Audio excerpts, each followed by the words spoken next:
RCB left. So RCB right.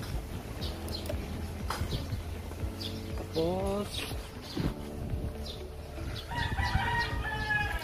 rear disc brake, naka ABS na pala tayo. ABS yung front panel nya, yung shield cover. Tapos rear disc brake is converted na. So yung original na mags nilagyan ng flange, which is saktong sakto.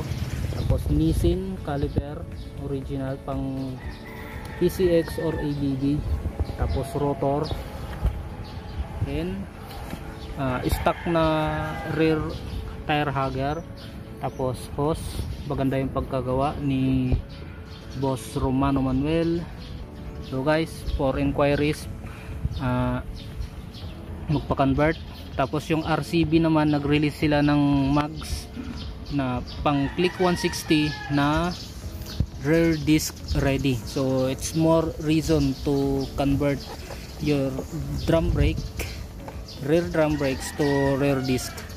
So inquire lang po kayo kay Sir Romano Manuel. Siya po yung naggawa ng Click 160 ko. Siya po yung nag-convert ng Click 160 ko into rear disc.